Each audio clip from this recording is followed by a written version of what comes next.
What's up, subscribers? Welcome back to the channel. For those of you who have been following my channel, you know that I'm a huge fan of ChargePoint for the long term.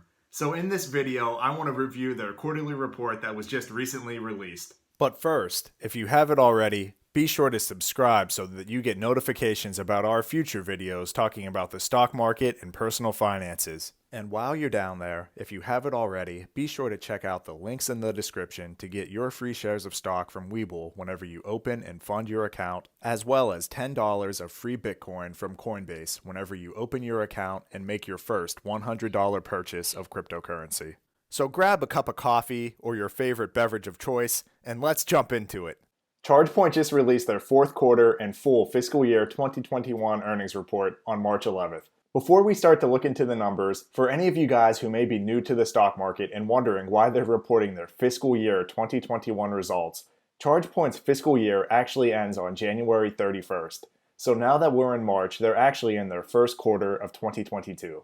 So with that being said, taking a look at ChargePoint's investor presentation, we can see that in the fourth quarter of 2021, they did continue to see excellent growth in their revenue quarter over quarter. But year over year, they're actually slightly down compared to the fourth quarter of 2020. And as a growing company, they do continue to have significant operating expenses. In the fourth quarter of 2021, they saw their operating expense grow to $42.1 million.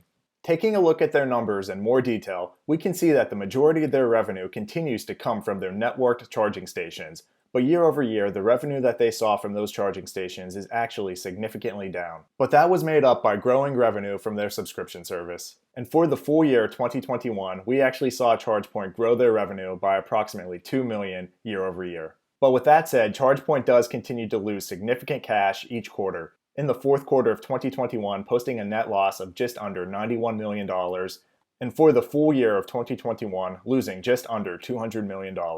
In terms of their current balance sheet, ChargePoint is essentially even whenever it comes to their total assets and total liabilities. And they've been able to build their cash position year over year, currently with $145 million in cash sitting on the balance sheet. More than enough to cover their total current liabilities and also to continue to fund their growth. Since this was ChargePoint's first official quarterly report since their merger with Switchback Energy, there weren't any official expectations or guidance for these results. But overall, based on these results, analysts continue to give ChargePoint a buy rating, with an average price target ranging from lows of $39 per share with highs up to around $50 per share. And moving forward, President and CEO Pasquale Romano continues to expect huge growth for ChargePoint moving into 2021, stating that in 2020 they were able to continue to strengthen their market leadership and expect their growth to be fueled by dozens of new EV models that are anticipated throughout 2021 across a wide range of segments and price points.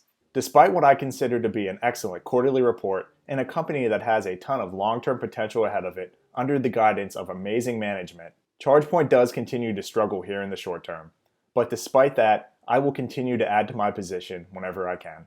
What are your thoughts about ChargePoint? Are you invested in CHPT? Are you considering investing in ChargePoint? Where do you see the share price going over both the short term and the long term? Be sure to comment down below and let me know what you think. And while you're down there, if there are any other stocks or topics that you would like me to talk about in a future video, please feel free to comment that down below as well. As a reminder, this video is for entertainment purposes only. I am not a certified financial planner. I'm a resident physician with an interest in personal finances and investing. Please make sure you're doing your own research before you make any financial decisions. And please be sure to smash that like button and click on the subscribe button for the YouTube algorithm and to help support my channel. Thanks everyone. Have a great day.